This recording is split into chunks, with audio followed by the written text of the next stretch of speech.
Hello and welcome to this week's episode. We're really excited because we're in good company. We're joined by a fellow male fertility advocate, Jonathan Luwagga. It's great to have you here, Jonathan. Thanks for coming.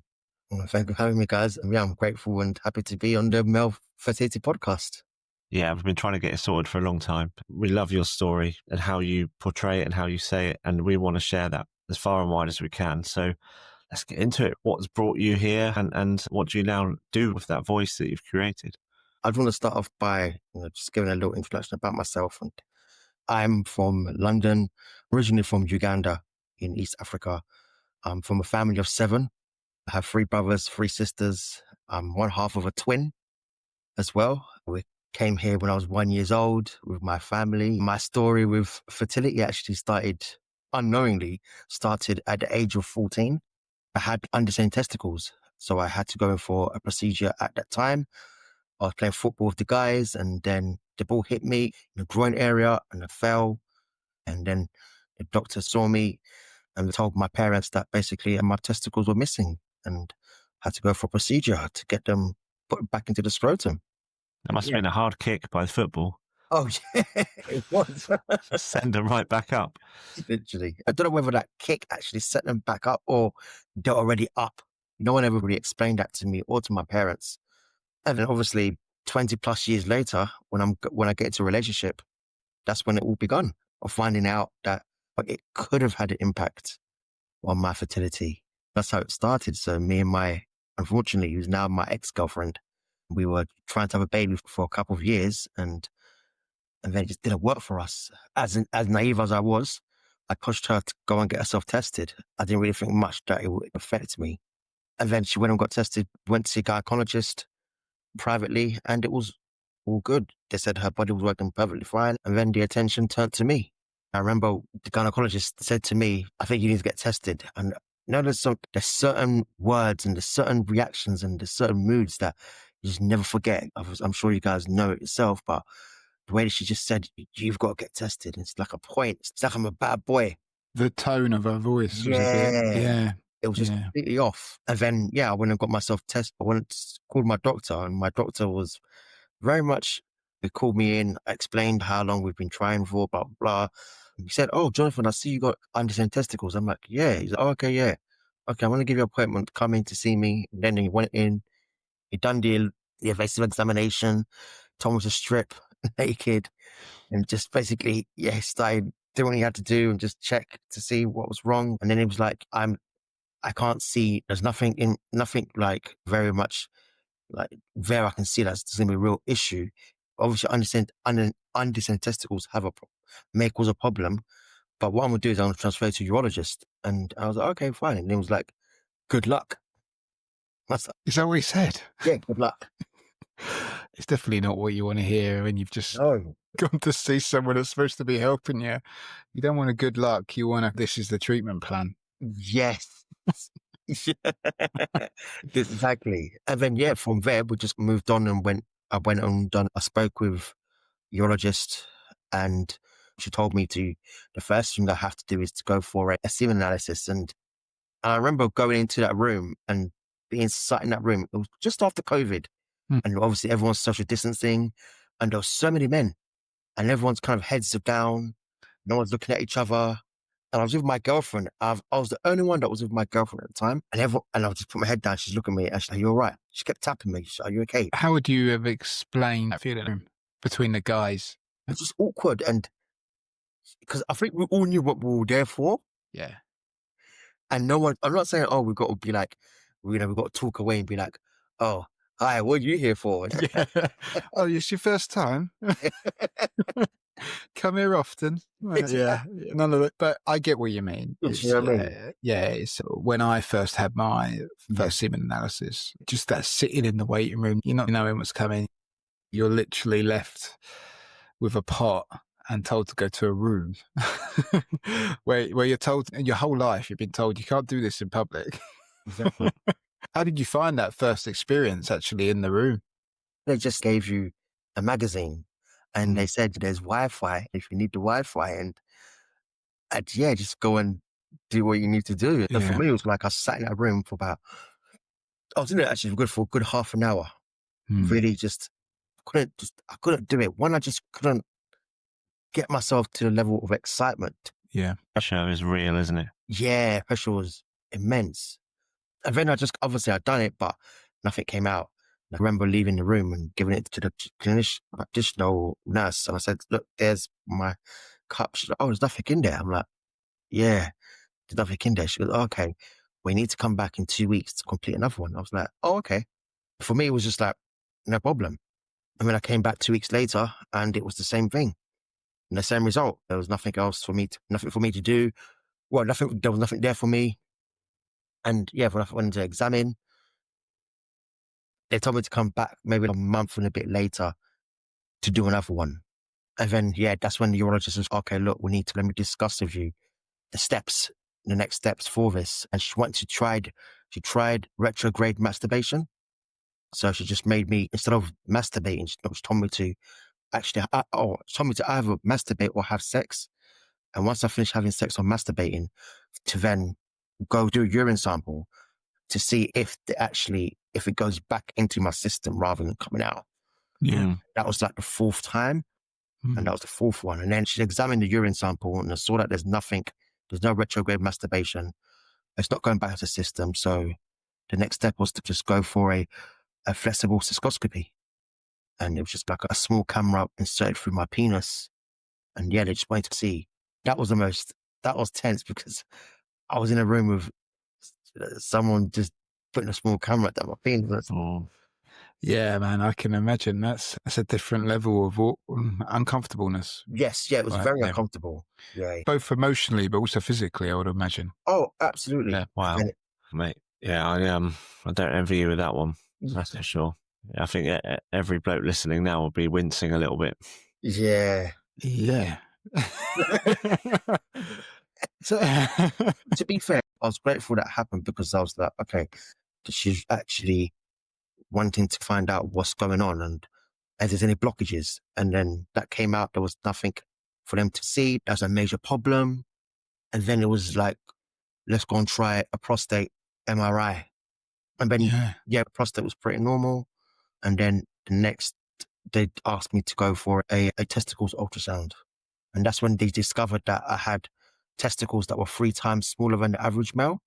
After the testicles ultrasound, she actually done an examination where she actually had to make sure that I had the tubing and the lining that connects from the scrotum to the testicles to make sure that the lining is there so that it's the sperm line, apparently. I don't know the clinical word for it, but you had to make sure there's a line that was there. But it took her quite a long time to actually fill that line because she said it was quite thin in comparison to other men. Even men that may have low sperm count, they still have a thicker line. My one's quite thin. And then she said that the next step is to go for a rigid cystoscopy. So basically is to go under a knife, open up my penis wider, put a larger camera down there, and to make sure they haven't missed anything. And yeah, I think that was the toughest point. Wow, mate. What really stood out to me there is all these hurdles, all these procedures, all the waiting as well. You're constantly pushing on and doing it. But it just shows your like absolute grit and determination to push on and find answers and undergo these investigations and procedures. Absolutely hats off to you and like, fair play because you kept picking yourself up and going again. Yeah. Don't get me wrong, Sean, it was tough mentally. I knew what the next step was because they were telling me what the next step was, but actually having to process the next step and be like, all right, okay, fine. Explain the fact that you're going to have a rigid cystoscopy and you're going to have a catheter after that, after the cystoscopy, and you're going to have to be, wearing a catheter for about 2 weeks. And I was like, catheter? Having to wean a bag for 2 weeks? It's crazy. It was, yeah. Yeah, man, it's a lot to go through. An incredible amount. The one thing I do take from that is that they certainly did a thorough examination. Each time they knew what the treatment plan would be, because quite often we talk to guys and they have a semen analysis and it's not a good outcome from that and they're pushed straight onto another pathway without any real examination going on. Yeah. Were you offered any emotional support through it all? No. I had to pick myself up after each procedure or each examination. I think the most challenging part was not so for myself, but it was more so for my partner at the time. That was the challenging part, because having to deal with her emotions and her feelings and how it affected me. And yeah, that was the toughest part. Yeah, it's hard both ways, isn't it? Because you, I'd imagine, would have been feeling a lot of guilt as well, Yeah. having so-called quote unquote put her through it. But of course, like, it's nothing is by your choice, because I struggle with those feelings as well. Yeah. That, oh, I can't give you what you want, and it's hard, isn't it? And at the same time, you're still struggling with your own feelings and emotions, but then trying to be strong and carry on, get through the next invasive procedure. So yeah. So how did you navigate those feelings, like both like internally within yourself and externally with your partner? I think there's two things. I'm a man of faith. I believe in God. So that kind of pushed me through, one. And then two, also my positive outlook. I always said to myself, look, they'll find something. That's why I just told myself first and foremost. And then I tried to relay that back to her. And yeah, I was just trying to, like, the self-help books to help with my like mental well-being. And I tried to surround myself with people that are a bit more positive. So I'm going through such negative situation. So surrounding myself with people that are a bit more positive allowed me to have a bit more positive outlook on life. But then as things progressed, it got a bit more difficult to maintain that, because it's like I'm getting bad news after bad news. So yeah, so that was like a real struggle. But like I said, just a man of faith and trying to have that positive outlook. And for my partner, I think we struggled because this whole stigma, men don't talk. Men do like talk. And I fell into that bracket of men don't talk. It was like I kept myself to myself. I avoided communicating about the situation, about what I'm going through. I avoided explaining about how I'm feeling. But then I wasn't always asked about how I'm feeling. So I just internalized a lot of stuff, and it made me a bit more stressed, especially with work. And I became very quite despondent with people, and I became a bit frustrated. I even became ill, got on tablets for thyroid problem because I was so stressed with the journey. Yeah, I think that's a very common thing, mate, that you shut down initially. Yeah. I believe it's part of the processing. Mm. As a man, I'm not just going to sit and talk pointlessly about something that emotionally that I'm feeling. If I've thought about it and had time to process it, I now know that I can articulate how I feel about things, but I didn't feel like that back then. Do you think that you struggled with that initial conversation? If you really look back now with a level-headed mind, more experience in terms of your ability to process, because that's clear because you're so open about talking about it now. What do you think was the reason behind it? Shame. Because she had a child already. Right. From a previous relationship. Her daughter would treat me like a real father, and I'll treat her like a real daughter. So it was a struggle because we were wanting to, I didn't want to, when she asked us questions, when are we having a sibling? I would look at her mum, and the mum would look at me and just be like, I actually don't know when we're going to have a sibling. The main thing was just a shame. I just felt shame. And also the support network. I didn't know where to find the men who are going through the same thing as me. I think everybody that we've spoken to has talked about that loneliness. It is why we started the podcast, and it's why we've now started Nexus. It's the fact of it's an horrendous feeling. And the only way you can describe it is like deep loneliness and just deep sadness. Like sadness is a real thing. At some points I couldn't explain it any other way to my wife. I'm just sad. I'm deeply sad. And that is, once again, part of the processing phase. It's the first step of coming to terms with something rather than the initial denial. It has not happening to me. Yeah. It kicks in and suddenly you're sad because you have the realization.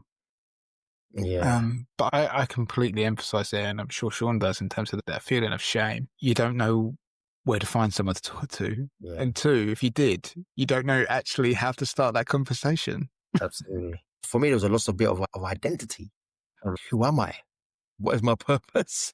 When we're younger, I want to have a big car and a nice house and I want to have 5 kids. In reality, I was like, I have to grieve all of that. Grieve the fact that will I ever be a father? And naturally, and then you learn about having to, your partner having to do IVF and having to navigate that. Does she want to do IVF? Is IVF for her? Those are also things that I was questioning myself, having to research, like, does she want to do this? Is medicated? Do you want to do it? And my ex-partner, unfortunately, she didn't want to do it because she was quite skeptical of the medicine that they're being injecting her with. And you can't force somebody. This podcast is sponsored by Exceed Health. Exceed understand how vital it is to stay ahead of the game with your fertility. Their at-home sperm tests show exactly where you're starting from. No NHS queues, no pricey clinics, no stress. You don't even have to send the sample through the post. By harnessing your phone's camera with the Exceed device, you can record a video of your semen for the app to analyze in minutes. Doctors are just a message or free video call away with personalized tips to boost your motile count. Get 15% off today by visiting exceedhealth.com with discount code MFP15. That's MFP15. That's hard. And like you said, you have to grieve because it's the loss of a dream and it's like a bubble being burst. It wasn't there, but it feels so real because you've built it up over years. And yes, to have to let go of that, it's a long process. So how did you start coming through that? Like you said, you got into self-help books and like your faith helped you. But what was the turning point for you? Is there any breadcrumbs that you could leave for other guys that be perhaps in that space now about how to start clawing your way out of it? I think believing in myself a bit more. And because my partner really had a child, the fact that I was able to, as such, father a child that's not biologically mine made the whole process a bit easier for me because even I knew what it takes to be a father, what it takes to be a man, what it takes to have an influence on somebody's life. When they turn around and say to you, you inspire me, I love you, and you're this, you're that. Those are the things that kind of made me push on and be like, oh yeah, you're right. I don't necessarily have to have a child that's biologically mine for me to feel a sense of manhood. No, me being present in her life and being a good role model in her life was enough. And that's what kind of pushed me to move on and actually keep going for the examinations and keep on persevering. Even though we had broken up, I just wanted to be like, you know what? I want to prove to myself that I can do this and actually find the end result without having to be reliant on other people. Yeah, that's powerful, mate. Thank you. As a donor recipient father with no biological connection to my kids, it's about showing up, and that is more powerful than any DNA link. Yeah. Like that's almost taken for granted. People think they'll have that connection because of the DNA link, but in fairness, it's nonsense. And in terms of the loneliness and isolation you felt, do you think that there were any cultural or perhaps religious reasons that made that a level higher for you? Yeah, of course, because I'm from Uganda and the idea of male fertility is just crazy to my culture.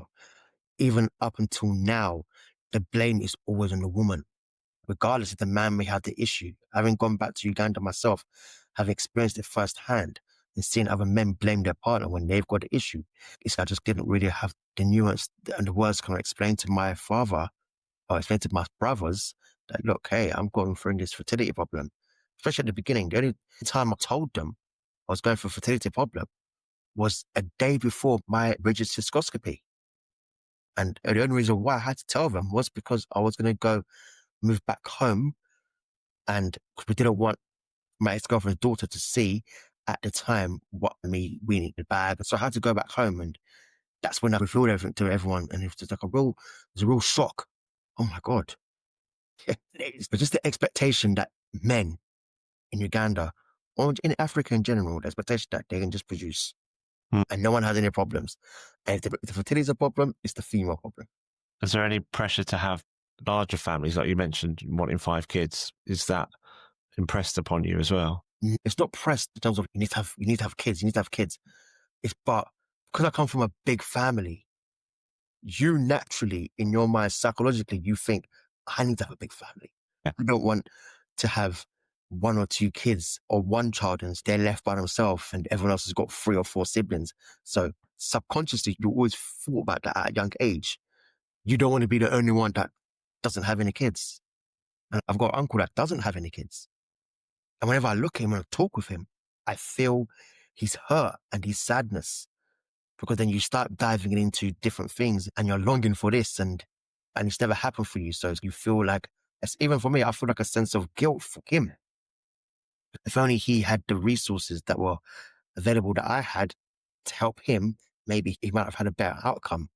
So yeah, but obviously there's a lot of blame as well. Unfortunately, it's because he didn't really understand that it could be a male problem as much as it is a female problem. It's an interesting cultural view, isn't it? Because obviously in the Western world now, where we're understanding obviously the male side of things, but there are still parts of the world that it's not like that at all. No. And in some aspects, you could say it's nowhere near it yet. No. How did your family react when you actually told them? Was there, you spoke about shock, but what was their initial reactions? They just asked me why didn't I speak up earlier? But I was worried about people's reaction.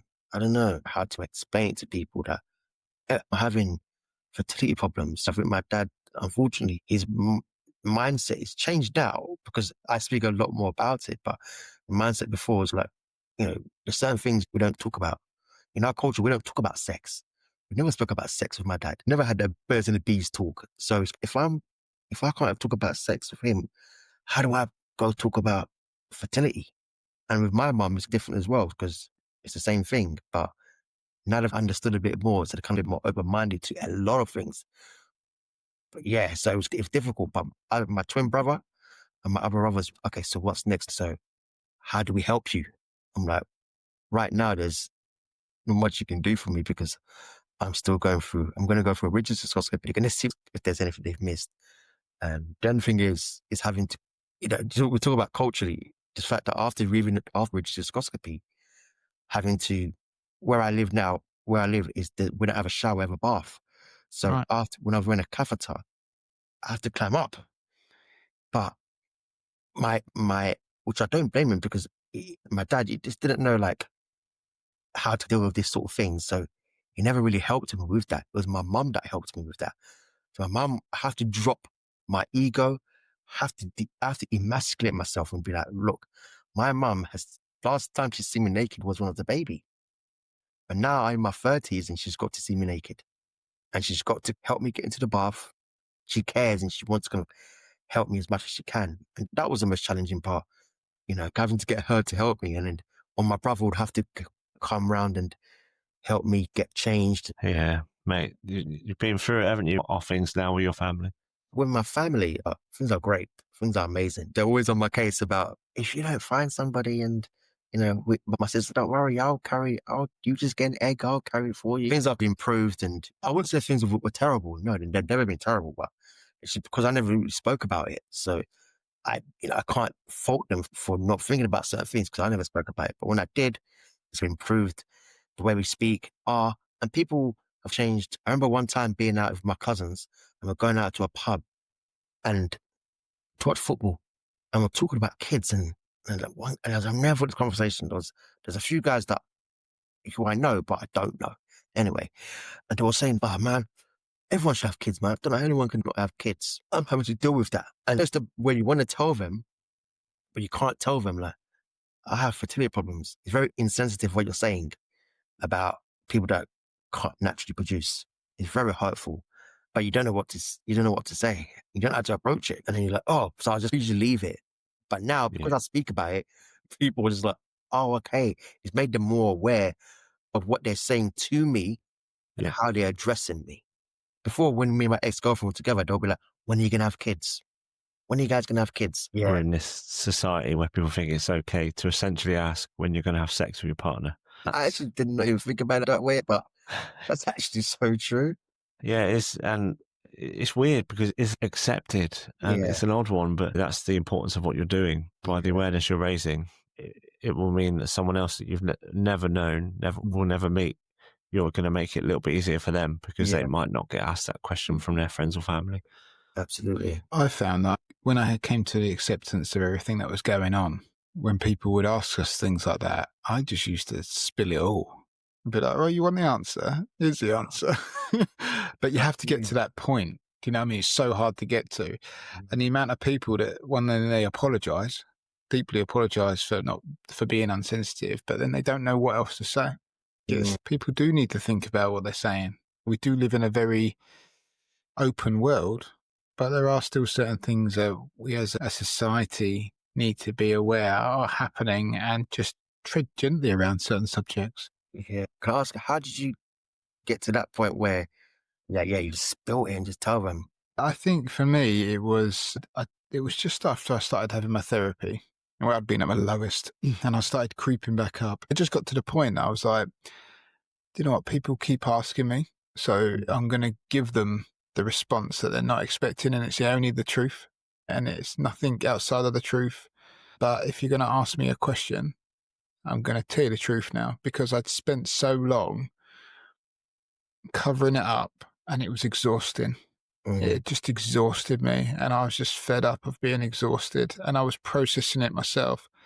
And I remember distinctly it happened in the pub, and I was only drinking. I will highlight this. We were going through treatment at the time. I was only drinking a Coke, but wasn't in the pub boozing it. But I just thought, you know what? I'm going to say it.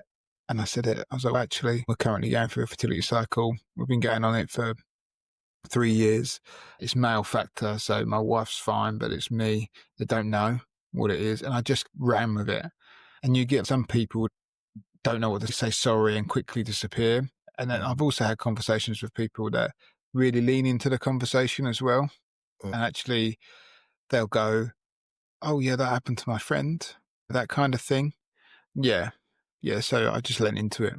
Nice. It's hard though. It's really hard.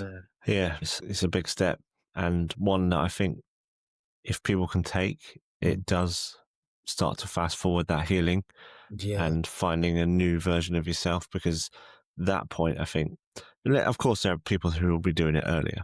We're not absolutely not saying there's rights or wrong about this, because everyone's different. But for people who have bottled it up for a long time, when you then do start spilling and opening up, I think then that starts to really move things forward. It's like you're putting that secrecy, that shame element of it to bed, coming out of it and putting it out there. It's a strong moment. And I remember doing it, and I've never been the same person since, for good reasons.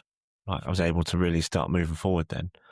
So I'd be interested to know who the Jonathan is today compared to the Jonathan back then, who was living in that silent, shame-based life.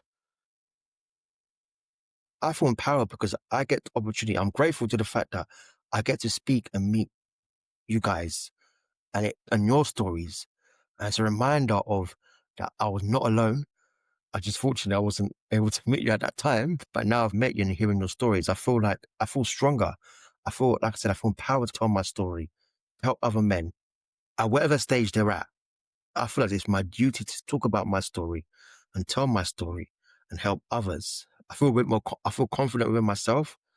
One thing I've learned is that this journey doesn't define who I am. And I feel as if my journey hasn't actually even begun. I've still got to go through IVF. So I'm still evolving as a person. And I know the struggles, not firsthand, but from hearing other people's stories, I know the struggles of IVF. So I have to go through that journey myself as well with that. Yeah, I feel like I'm 10 times the person that I was 4 years ago in terms of being shallow, being, naive, being quiet and a really bad communicator. So now I've put my communication levels back up and been more confident in myself. Brilliant. I think it shows the strength of your character now, the fact that you are sharing now, and like you just said, you're not through it, you're still living it. So that really stands out to show, like, wow, because that is strength. Because you could quite justifiably be burying this still. until you're on the other side, whatever the other side looks like. Thankfully, I've managed to retrieve sperm, so I'm able to go do ICSI. It's not guaranteed to work. So Yeah. how do I deal with that? Yeah. Do you know, like what you've been saying, it reminded me of a quote. It's a gold medal is a wonderful thing, but if you're not enough without it, you'll never be enough with it. So that sounds like it could come from like a Greek philosopher or something. It's actually from the film Cool Runnings. And I love Cool Runnings. Yeah. Well, I stopped me in my tracks earlier and I read it, and the message is powerful because it's with fertility. I think it's like when you're going through infertility, you have to let go of that part of you. Like you said earlier, you build up this dream of the house, the cars, the kids, and you have to let go of that because you then have to rediscover who you are, build a new, stronger version of yourself. Otherwise, kids aren't going to change that if you were to get there. Like that is almost like just papering over more cracks and masking. You've really found out who you are and become that strongest version of yourself, which then arms you and equips you to thrive, not just through the fertility journey, but through life. And as you're saying, as a communicator, I honestly, you have my utmost respect for what you've been through and where you are. Thank you. We want to tell you about Impril, the unique supplement for conception, which is recommended by fertility specialists for both men and women. We know that poor nutrition is one of the leading causes of infertility, but we are also aware that it's practically impossible to maintain a diet that's perfectly balanced, especially for conception. Choosing the right supplement can be confusing. Many multivitamins contain strong antioxidants, which may actually damage sperm quality. Impril is made from activated micronutrients, which help every cell within the human body, from the biggest, the egg, to the smallest, the sperm. These micronutrients have been clinically proven to significantly improve live birth rates for men and women who have previously been struggling to get pregnant. You can find out more and hear from couples who have used Impril by visiting fertilityfamily.co.uk. If you decide this is for you, there's a 10% discount just for our listeners.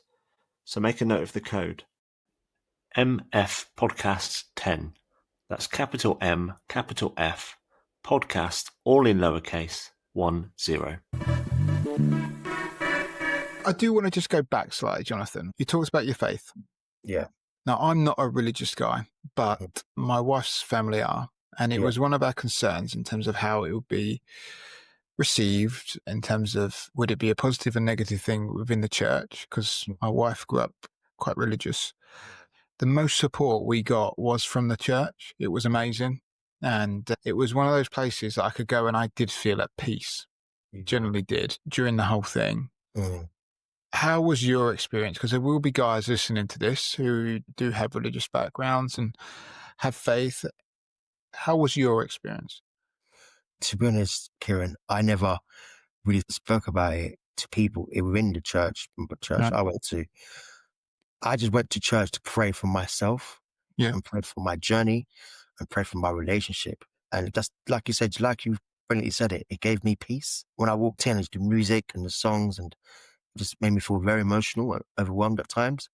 But I was also a reminder of that. It's okay. Like for me, God is going to look after me, like regardless of whether I get the sperm or don't get the sperm. I have to know that He's got the right direction for my life and it's giving me the purpose to talk about my journey. So that's the most important thing. That my mum's quite faithful as well. So she'll tell me let's go to like places like Lourdes. Let's go to Rome. Yeah, let's go there and let's go and get blessings. Let's go and get blessed. Back then I'd be laughing at her, like, oh, I'm not doing that. I'm just going to church and blah, blah, blah. But actually I feel like I should have done that. I should have listened to her. I should have listened to mum.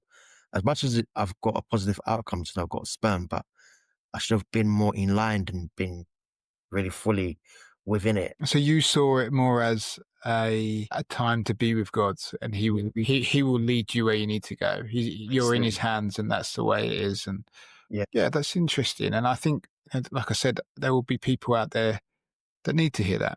And it's important we talk about that because religion is a big part of many people's lives. Yeah. And when you throw something as fragile as infertility into it, you can only but ask the question internally. Thanks for being so open, Emma. I really do appreciate it, mate. Really No do. problem.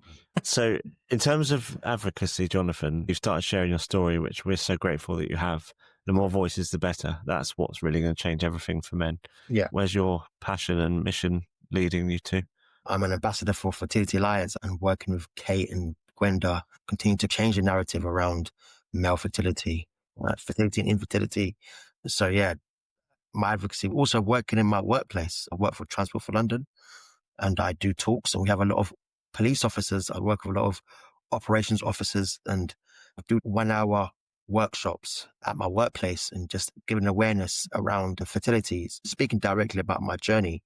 It's changed people's outlook and mindsets around fertility. And the feedback I've got is listening to Jonathan's stories help them, and not just fertility health, but sexual health and general health. Just to look from the inside out. And also positive feedback is a lot of the women are finally, we've got guys who are talking about. Yeah. That's been the most rewarding thing I've done, because I'm not there looking for sympathy.